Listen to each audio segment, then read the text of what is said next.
Una de las banderas del gobierno del presidente Andrés Manuel López Obrador, el que él mismo ha llamado como el de la Cuarta Transformación, ha sido sin duda el combate a la corrupción. Ya no hay corrupción y no hay impunidad. Arriba. Ya lo puedo decir. Que no son iguales, se ha cansado de repetir el presidente una y otra vez, que no se tolera, no se permite, que no se admite la maldita corrupción. Incluso ha dicho que ni su familia, ni sus hermanos, hijos, tíos, primos, ni nadie tiene acceso a privilegios y ninguno recibiría dinero del presupuesto. Las escaleras, dice el presidente, se barren de arriba para abajo en su gobierno. Pero al cumplirse ya 2 años del actual gobierno, la tercera parte del sexenio, ¿es verdad que ya no hay corrupción? ¿Que luego del 1 de diciembre de 2018 todo cambió? Y tal vez lo más importante, ¿en verdad se está limpiando la casa o acaso es una simulación? Para averiguarlo, quédense a esta edición de ¿Cuál es la nota?, la última del año, un espacio donde hablamos de datos, de hechos y también de derechos.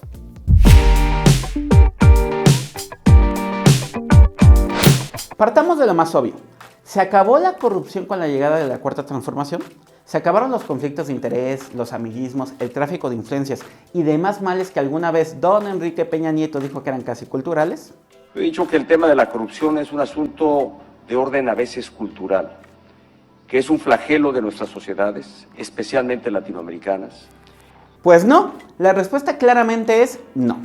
Y prueba de ello es que en los 2 años del actual sexenio ya son varios los casos de posible corrupción que se han ido revelando. Pero antes aclaremos algo que es la neta. Nadie en términos realistas esperaba que la corrupción, que es un padecimiento estructural, que no cultural como decía Lord Peña Nieto, se acabara de un día para otro, que dejara de existir a partir del primer minuto del 1 de diciembre de 2018. El problema es que el presidente López Obrador no se cansa de decir un día sí y al otro también que se terminó la corrupción y el influyentismo. Que ya no hay, que no se permite. Y pues la realidad es que no. Y prueba de ello son estos 5 ejemplos registrados ya en lo que va del sexenio. Mexicanos contra la Corrupción y la Impunidad reveló en mayo de 2019 que uno de los superdelegados estatales designados por el presidente, Carlos Lomelí, en Jalisco, estaba detrás de una red de empresas farmacéuticas que había recibido múltiples contratos mientras él mismo era funcionario. Un clarísimo conflicto de interés, por decirlo menos. Lomelí dijo que no, que todo era una calumnia, que querían manchar a la Cuarta Transformación. Pero en julio de ese año terminó dejando el cargo y en los meses siguientes la Secretaría de la Función Pública le impuso multas millonarias e inhabilitó a sus 2 compañías por haber proporcionado información falsa en los procedimientos. Pero el que haya superdelegados de dudosa honestidad no parece ser la excepción, sino la regla. Y es que aparte de Lomelí, hay otros 18 superdelegados designados por AMLO que enfrentan denuncias por todo tipo de irregularidades, desde desvío de recursos y abuso de autoridad hasta nepotismo y ejercicio indebido del servicio público. Vamos, que incluso hay uno señalado hasta por abuso sexual. Y los casos, todos, corresponden a denuncias registradas en 2019 y en 2020 que están bajo investigación. Cambió el gobierno, pero el mal manejo de los recursos de reconstrucción por los sismos de 2017, no. La Auditoría Superior de la Federación detectó que en 2019 hubo todo tipo de irregularidades, desde omisiones y subejercicios hasta posibles desvíos, en el gasto de 8,000 millones de pesos destinados para tareas de reparación. Los hallazgos son resultados de 7 auditorías que encontraron irregularidades en todo el año, tanto en lo que se había destinado para reconstruir viviendas, así como en lo destinado a hospitales y escuelas. Un desastre sobre el otro desastre. El portal Latinos reveló el pasado 3 de diciembre que Felipe Obrador, nada más y nada menos que la prima hermana del presidente López Obrador, era contratista de Pemex y de varias dependencias del actual gobierno, y que tan solo por 2 contratos había recibido más de 365 millones de pesos.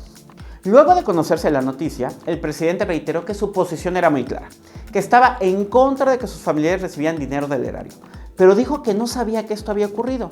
Y el 5 de diciembre Pemex anunció que suspendía los contratos y prometió una investigación para verificar las omisiones que permitieron que esto sucediera.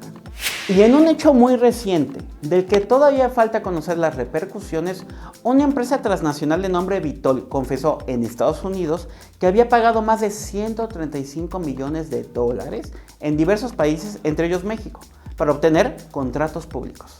Esto a través de un esquema de sobornos muy similar al de Odebrecht. Lo relevante es que de acuerdo con el expediente desclasificado por el Departamento de Justicia, en México estos pagos ocurrieron de 2015 a 2020 y el dinero fue para funcionarios de Pemex. Eso quiere decir que esto pasó con Peña Nieto, pero siguió en el actual sexenio. Insisto, esta historia apenas comienza.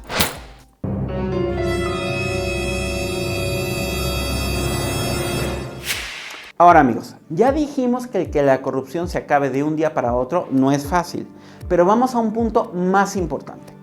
¿Qué tienen en común la mayoría de los casos que acabamos de repasar?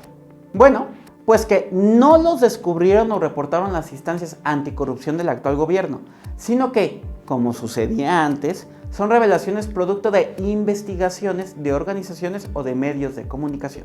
Y lo feo es que en muchas ocasiones la respuesta presidencial a estos hallazgos ha sido descalificar a dichos medios, con acusaciones de ser conservadores o de no haber dicho nada antes, cosa que por supuesto es falsa. Ahí están múltiples reportajes de corrupción en el gobierno de Peña que lo prueban. Pero lo peor es el riesgo de impunidad. El año pasado ya sucedió que Manuel Bartlett, el actual titular de la Comisión Federal de Electricidad, fue exonerado por la Secretaría de la Función Pública pese a que un reportaje reveló que tenía bienes y empresas no declaradas. El argumento del gobierno para exonerarlo, que los bienes estaban a nombre de su pareja, pero que no estaba casado con ella. Y ya, que por eso no tenía obligación de reportar nada. Imagínense. Y sí, en algunos casos como el de la prima del presidente o el del superdelegado Lomelí, se anunció la cancelación de contratos o hasta el despido de funcionarios. Pero yo les dejo la pregunta, ¿qué hubiera pasado si no se hubieran publicado estos reportajes? Si nadie se hubiera enterado. ¿Tenemos justicia o simulación en el combate a la corrupción? Ya veremos, pero luego de 2 años parece que la transformación, la cuarta transformación en este tema vital, aún no llega. Y así cerramos esta edición de ¿Cuál es la nota? La última de este fatídico 2020 amigos. No olviden ver y compartir el video si les gustó y revisar el contenido de Ruido en la Red. Cuídense mucho y recuerden, si pueden, hay que quedarse en casa. Hasta la próxima.